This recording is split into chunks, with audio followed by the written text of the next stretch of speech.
Quero compartilhar a palavra do Senhor com vocês nessa manhã. Tem tanta coisa boa acontecendo, né? Eu não sei se foi impressão minha, mas quando teve o anúncio das mulheres, não teve barulho nenhum, vocês viram? Normalmente, quando fala do Ministério das Mulheres aqui, é uma gritada, não é? Eu vou falar de novo, ó, dia 7 de março vai ter a conferência das mulheres. Ó, aí. E também não poderia deixar de falar do Lighthouse, não é não? Será que os homens sabem fazer barulho? Sábado que vem, às 8h30 da manhã, o pastor vai estar aqui, nós vamos estar aqui no nosso Lighthouse.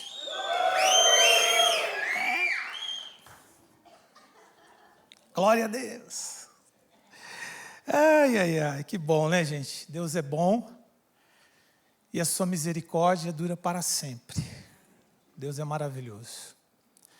Eu quero compartilhar com vocês algo que Deus colocou no meu coração. Um texto bem simples, é um salmo, Salmo 113.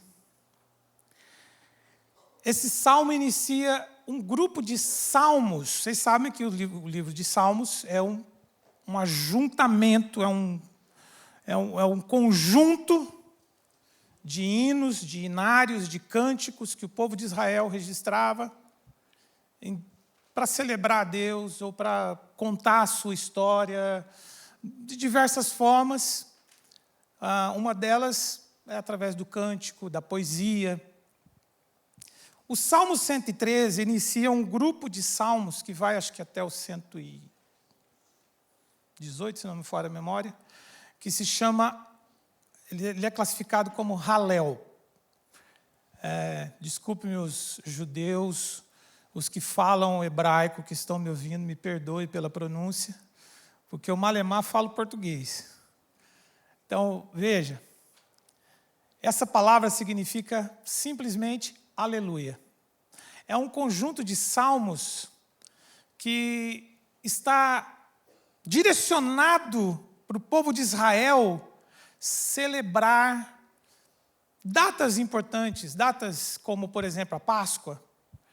Eles usavam esses salmos para louvar a Deus, para adorar a Deus, para celebrar a Deus pela sua bondade, pela sua grandeza, pelo seu amor, pelos livramentos, por tudo que Deus fez, continua fazendo.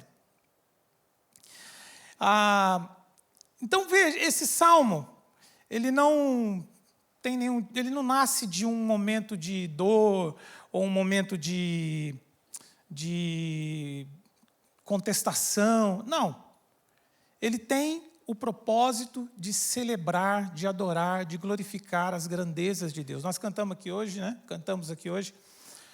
Tudo que eu tenho é um aleluia. O título desse salmo podia ser Tudo que eu tenho é um aleluia. Porque realmente ele começa com aleluia. Vocês vão ver aí no texto. Salmo 113. Diz assim, aleluia. Já começa louvando ao Senhor. Louvem, ó servos do Senhor, louvem o nome do Senhor. Seja bendito o nome do Senhor desde agora e para sempre. Então, esse salmo começa com aleluia, e lá no versículo 9, na última palavra do salmo, também é um aleluia. Ele começa e termina louvando a Deus. Então, fica muito claro que o objetivo desse salmo é adorar, glorificar, bendizer o nome do Senhor. Quando se deve adorar e glorificar o nome bendito santo do Senhor? Em todo tempo. Não é? Olha o que ele diz aqui. Seja bendito o nome do Senhor desde agora e para sempre. Do nascer do sol até o pôr do sol, seja bendito o nome do Senhor, seja louvado o nome do Senhor, seja engrandecido o nome do Senhor. O Senhor, versículo 4, o Senhor está exaltado acima de todas as nações e acima dos céus está a sua glória. Esse versículo aqui em particular, esse pedaço do texto aqui em particular, ele aponta para uma característica de Deus que nós conhecemos como transcendência. Deus é transcendente. O que isso quer dizer? De fato, Deus está assentado no seu alto e sublime trono, acima dos céus e acima da terra. Fica bem claro isso no texto. A posição de Deus, o lugar de Deus, é acima de todas as coisas, de tudo que existe, de tudo que foi criado, de tudo que possa vir a ser criado. Não há nada que se fez, que se faz e que será feito, que é maior, que possa chegar perto daquilo que se refere à grandiosidade de Deus. Deus é grande, é sublime, é maravilhoso, é eterno.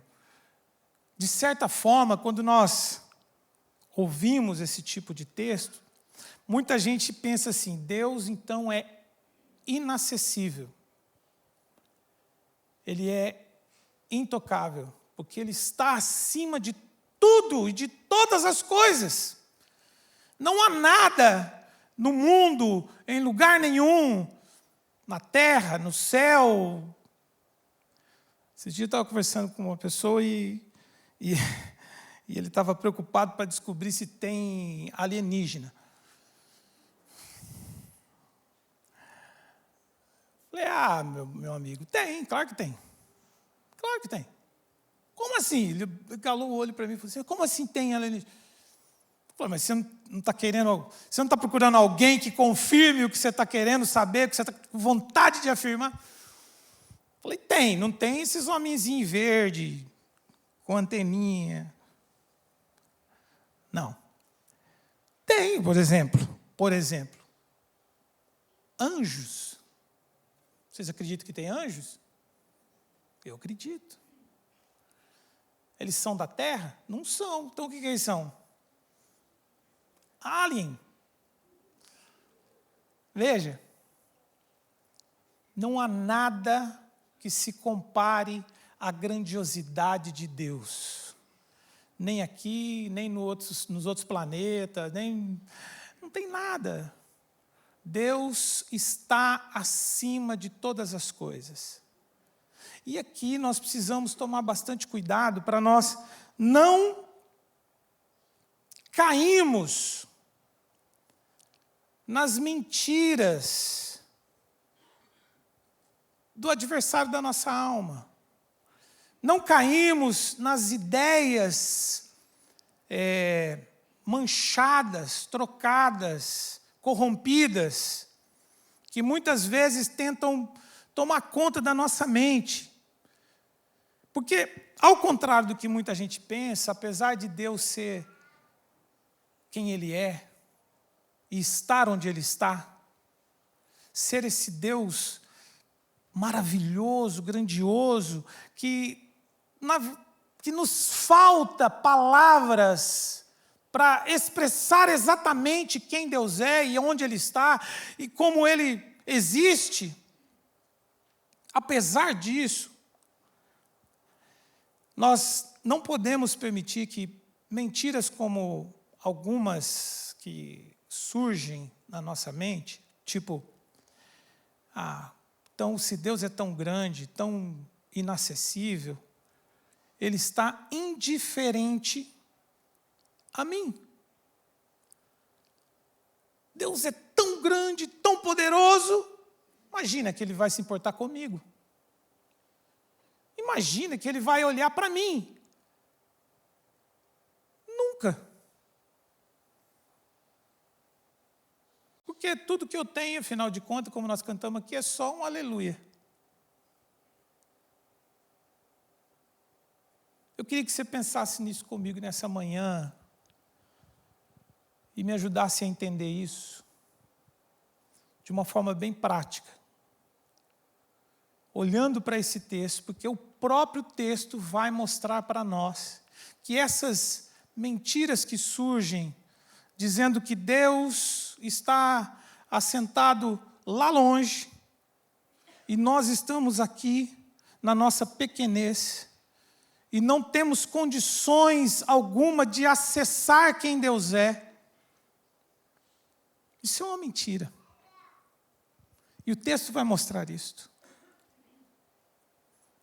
Além de ser um salmo de louvor, para mim esse salmo é um salmo de contemplação, que desfaz todo tipo de barreira que possa existir entre nós e o nosso Deus. Entre quem nós somos e estamos e o nosso Deus, que habita no céu, nas alturas, acima de todas as coisas. Olha o que o salmista pergunta no versículos 5 e 6. É uma pergunta que traz consigo já a resposta, é uma pergunta de contemplação. Quem é como o Senhor, o nosso Deus, que reina no seu trono nas alturas? Então, de fato, o Senhor reina no seu trono nas alturas. Porém, aqui nessa segunda parte, o salmista começa a mostrar para nós como Deus se movimenta para vir até nós. Eu acho isso fantástico. Essa é uma das primeiras coisas que eu aprendo aqui, contemplando quem Deus é. Quem é o Senhor Jeová? Quem é o Senhor? Quem é Ele para você? Quem é o Senhor para você? O salmista vai dizer o seguinte: esse Deus que habita nas alturas, num lugar intocável, inalcançável, cheio de glória, cheio de poder, cheio de majestade, que os reinos se dobram diante dele, não há rei, não há reino maior do que ele, não há nada maior do que ele. Esse Deus faz o quê? Se inclina. Oh, aleluia. Não sei que fase da vida você está vivendo hoje aqui de manhã. Não sei quais são as lutas que você está enfrentando. Não sei quais são os conceitos que a vida tem tentado colocar na sua cabeça, no seu coração, amarrando a sua vida em torno deles. Mas deixa eu dizer uma coisa para você que Deus não é indiferente à sua dor. Deus não é indiferente ao seu sofrimento. Deus não é indiferente às lutas que você está vivendo. Deus não é indiferente a nenhum tipo de dificuldade, de barreira que você possa estar vivendo nessa manhã. Pode ser que elas sejam enormes aos seus olhos, pode ser que elas sejam coisas que são classificadas como causas impossíveis.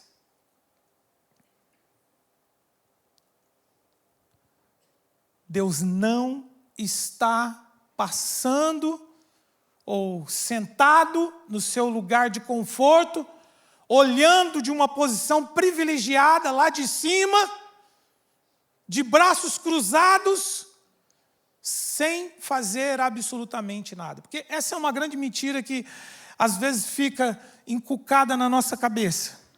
Porque a gente está tão no meio de tantas situações e a gente fica assim: oh Deus, cadê o Senhor? Aonde o Senhor está? Por que o Senhor não se move? Por que não acontece alguma coisa? Por que as águas não se abrem? Por que... Não sei se você já passou por isso, eu já passei várias vezes. Enfermidades, problemas conjugais, problemas familiares, problemas financeiros, a nossa luta contra o diabo, a nossa luta contra a carne, a nossa luta contra tantos inimigos que se apresentam no nosso caminho, na nossa jornada. Deixa eu dizer para você, sem medo de errar.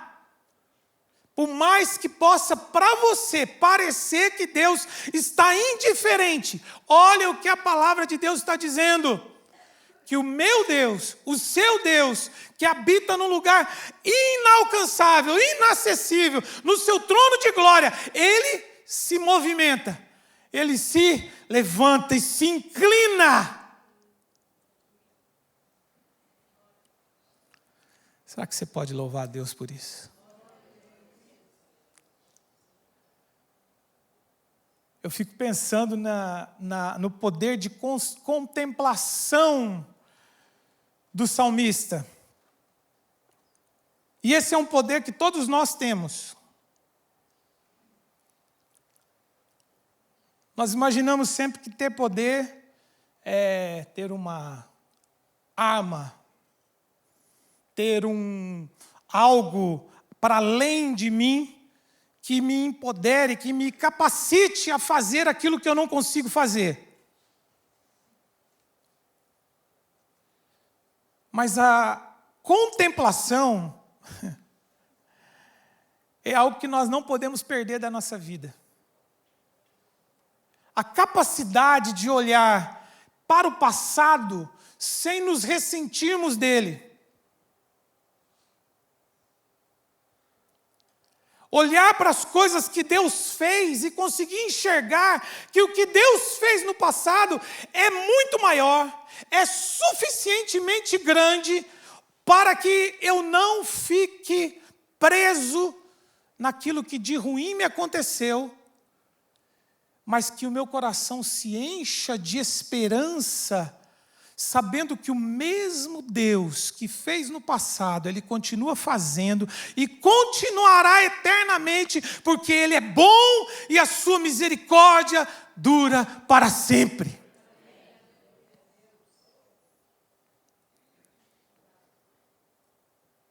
Eu cheguei cedo aqui e a gente tem uma reunião aqui antes de começar o culto, né?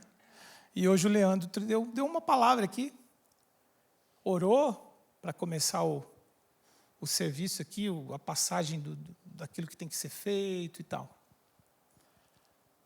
Porque vocês, até vou abrir um parênteses para vocês entenderem, tudo que acontece aqui, o pessoal que está escalado no dia aqui, vem aqui e ensaia muita coisa. Ah, mas por que ensaia? Ensaia porque eles estão querendo fazer com excelência para Deus e para que vocês, ao chegarem aqui, também se sintam confortáveis. Olha que coisa bacana, não é? Mas vai para além do ensaio. Tem oração. Aí, quando ele estava orando, ele falou uma coisa aqui que eu achei fantástico e que tem muito a ver com esse poder que nós temos de contemplar e perceber quem Deus é. Quando ele estava vindo para cá, antes de sair de casa, ele viu o céu e o sol estava saindo, mas logo sumiu no meio das nuvens e o céu ficou rosado, mudou de cor. Quem não viu, perdeu. E aí eu fico imaginando que é impossível a gente contemplar estas coisas e imaginar que Deus está indiferente a quem nós somos. É impossível você contemplar a natureza, você contemplar as coisas que estão ao seu redor da vida acontecendo, e não entender e não perceber que esse Deus que é poderoso, que está lá em cima, Ele deu um jeito, Ele arrumou uma forma, Ele se levantou, se inclinou e disse, já que eles não conseguem vir até mim, eu vou até eles. Eu vou até eles.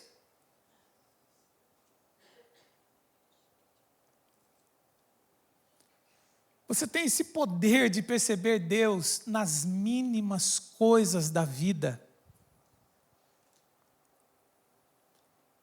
Esse Deus tão grande, tão inacessível, Ele cabe dentro de um céu rosado, cheio de nuvens escuras. Esse Deus tão grande, inacessível, Ele cabe no canto de um passarinho minúsculo que aparece de vez em quando. Numa janela, beijando uma flor, procurando algo para comer. Porque a Bíblia diz que o Senhor cuida até dos passarinhos.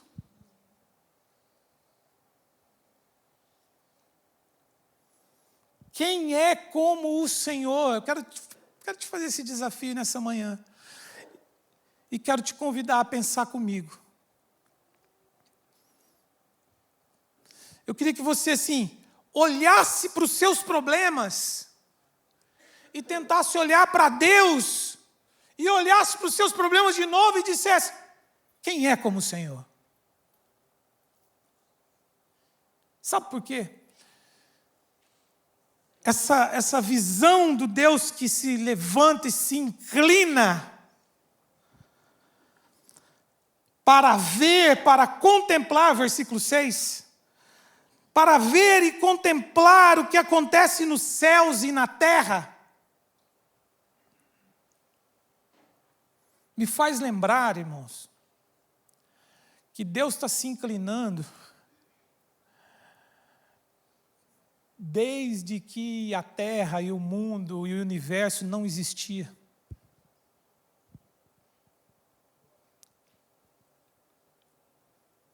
Deus é tão bom que Ele formou os céus e a terra. E aí, Ele olhou para baixo e tinha terra. Aí Ele falou: eu vou fazer o homem. O que Deus faz?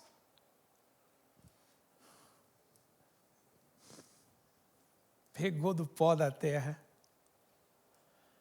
para me fazer e para fazer você. Você acha que esse Deus tem a possibilidade de viver indiferente à sua dor? De viver indiferente às suas aflições? Às lutas que você está enfrentando?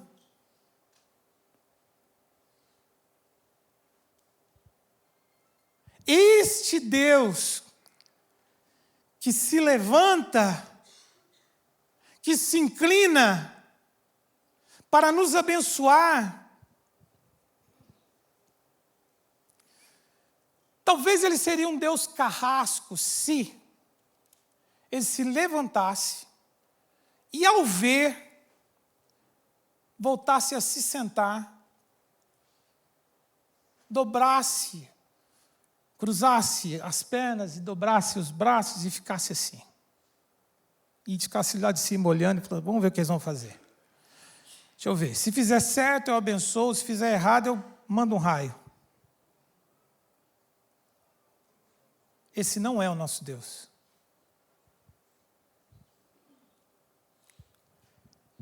O nosso Deus, olha o que o salmista diz. Ao ver, ao contemplar, Ele levanta, contempla, olha o que está acontecendo, mas Ele não fica de braços cruzados, parado. Não. O salmista diz, versículo 7, levanta do pó o necessitado, aleluia, e do monte de cinzas ergue o pobre. Glória a Deus. Glória a Deus, porque nós temos um Deus que não fica parado, Ele age, Ele se movimenta, Ele se levanta, Ele se inclina e Ele pega do pó. A conotação aqui de pó, de lugar de cinzas, de pobreza,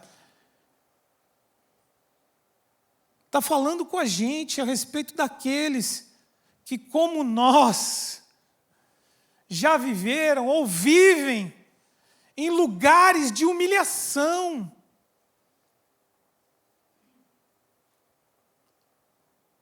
Em lugares de desprezo. Em lugares onde as outras pessoas que se acham mais limpas não querem entrar. Em lugares onde as pessoas que se acham mais puras não querem tocar, não querem ir. Este Deus que habita nas alturas, num lugar de santidade, Ele levanta e vai lá aonde ninguém quer ir. Ou ninguém é uma palavra muito pesada. Vai aonde muita gente não quer ir.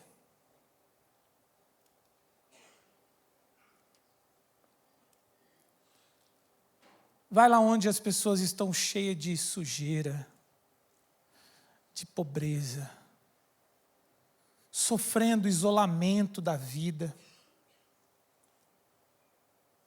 presas na sua maneira insignificante de pensar a própria vida, se achando insignificante. Esse Deus vai até lá. Quando o povo de Israel estava no Egito, Deus chamou Moisés, que a essa altura estava pastoreando no deserto, há 40 anos, fugido, procurado como assassino no Egito. Deus aparece para Moisés no meio de uma sarça, e uma das coisas que Deus fala para Moisés é: Moisés, eu ouvi a aflição do meu povo.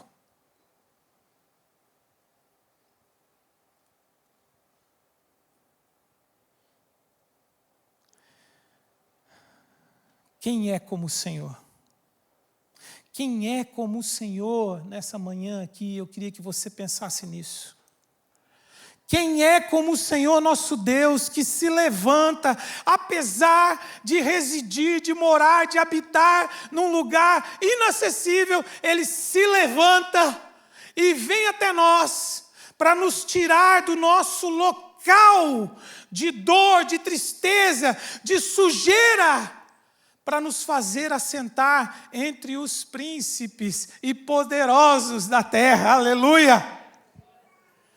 Oh, glória a Deus! Bendito seja o nome do Senhor. Versículo 8. Aliás, 9.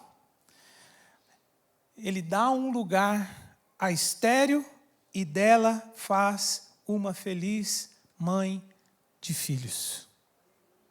Isso aí, aleluia. É o que o texto diz. Aleluia, louvado seja o Senhor. Porque esse Deus que habita nas alturas se levanta, se inclina para salvar, para curar, para libertar, para transformar realidades, para reposicionar vidas, para tirar vidas de um lugar de escuridão, de sombra, de morte, e transportá-los para um lugar de luz, de transformação, de vida. O pobre, o necessitado, a estéril, o doente, Ele faz com que a estéril... Vocês sabem que nesse contexto aqui, judaico, uma mulher estéril era uma mulher totalmente isolada da sociedade, isolada da vida. Era uma mulher que não tinha capacidade de gerar filhos. Ela ocupava um lugar totalmente de desprezo. Deus pega esta mulher, esta pessoa que vive em lugares de desprezo, e tira ela do lugar de desprezo e faz com que ela viva de maneira digna.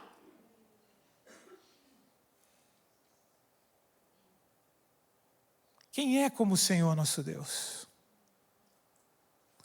Quem é como o Senhor?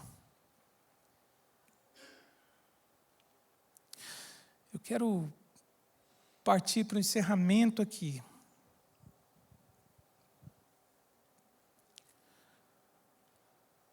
Dizendo para vocês que tudo isso só faz sentido porque a Bíblia diz, lá em João capítulo 1, versículo 14, por exemplo, que esse Deus pegou o verbo dele, tirou de si mesmo e transformou em carne.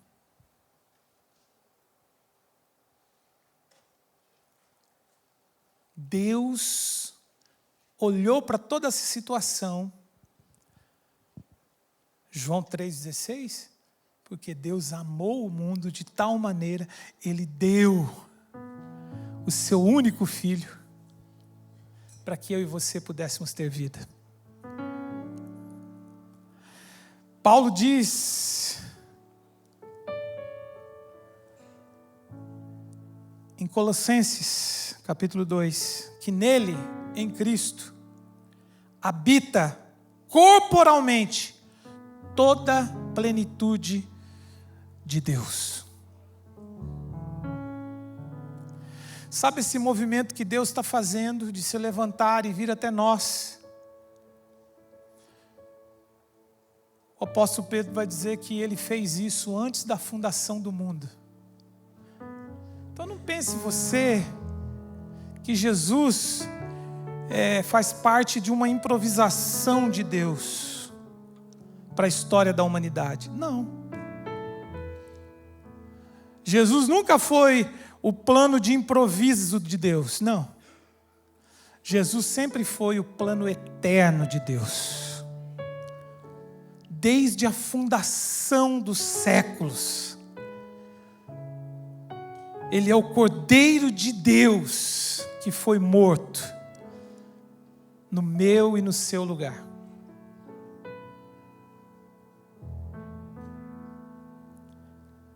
E Ele sim está assentado num alto e sublime trono.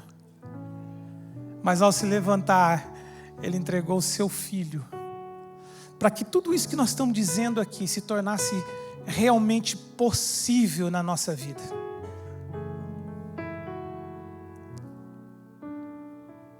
Quem é como o Senhor? E que amor é esse que Ele tem por nós? Amor de pai. Mas não é de pai aqui, como nós, porque nós somos maus.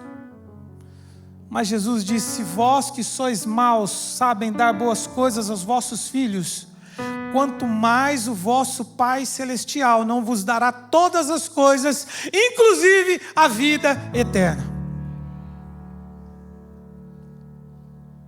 E essa vida eterna só é possível em Cristo Jesus. Tudo isso que nós estamos dizendo aqui só é possível porque Cristo morreu por nós. Esse Deus que se levanta é o Deus que entrega Jesus para morrer por mim e por você. Eu queria que você fechasse os seus olhos nessa manhã e que você se perguntasse: quem é como o Senhor? Ah, mas eu tenho tido muitas lutas. Olhe para as suas lutas nessa manhã e pergunte para as suas lutas: ei, luta, quem é como o Senhor Jeová? Olhe para a sua enfermidade, para os seus problemas, para sua conta bancária, para os seus problemas financeiros, familiares, e diga: escuta, quem é como esse Senhor Jeová?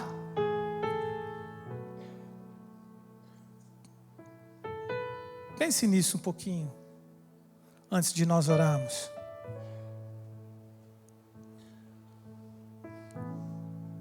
Ao que estás assentado,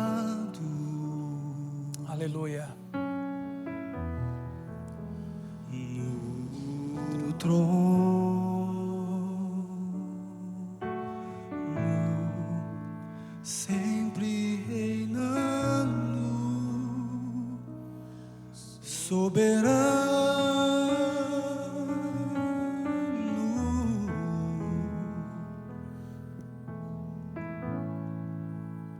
anjos cantando,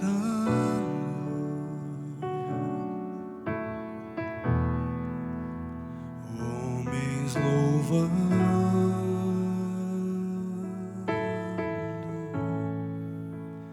Deus reunindo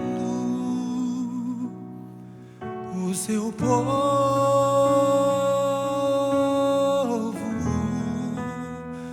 oh, Alfa, Ômega, Cristo, Filho, oh, vem, Aleluia. oh, vem, Senhor Jesus. Eu quero orar por você, mesmo sentado. Se você ainda não conhece Jesus, se você ainda não entregou a sua vida a Jesus, eu quero te convidar a baixar a sua cabeça aí onde você está e dizer: Jesus, entra no meu coração, entra na minha história, na minha vida.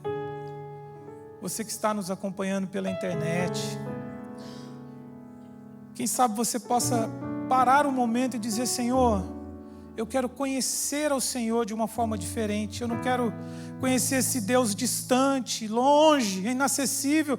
Eu quero conhecer esse Deus que se reúne com o seu povo. Apesar de ser quem Ele é, apesar de Ele ter toda a glória, todo o poder, esse Deus que deu o seu único filho para me salvar. Quem sabe aqui ou aonde você estiver, você possa dizer nessa manhã: Senhor, entra na minha vida, entra na minha história, muda a minha história. E você que está aqui, que já conhece Jesus, o Senhor está te lembrando nessa manhã que Ele não está indiferente à sua dor, que Ele não está indiferente à sua luta. Ele está com você. Em Cristo. Ele é o Deus conosco, Deus Emanuel, que sabe o que é sofrer. Oh, aleluia. Senhor, eu oro nessa manhã por aqueles que estão entregando a vida a Jesus. Eu oro por aqueles que estão se lembrando, ou sendo lembrados, relembrados, desse poder que o Senhor nos deu, de contemplarmos quem o Senhor é, mesmo nas coisas pequenas da vida, e percebemos que as mentiras dessa vida não podem apagar, ofuscar a grandeza, a grandiosidade do Senhor. Como o Senhor nos ama, como o Senhor tem cuidado de nós, apesar das aflições, apesar dos lugares que nós muitas vezes nos encontramos de dor, de sofrimento. Pai, eu oro nessa manhã pedindo que o Senhor venha confortar o coração aflito, que o Senhor venha renovar a esperança daquele que está tão aflito e não está conseguindo perceber quem é como o Senhor. Pai, eu oro por cada família, por cada lar, por cada pai, mãe, filho, pedindo que o Senhor venha nos restaurar nessa manhã, para que o Senhor venha nos encher do Teu Espírito, da Tua presença, da convicção de que o Senhor é aquele que se movimenta, que se inclina, entregando o Seu único Filho para mudar a nossa história. E o Deus que fez no passado é o Deus que está fazendo agora e que continuará fazendo amanhã e amanhã e amanhã e eternamente. Muito obrigado, ó Pai. No nome do Senhor Jesus oramos. Amém.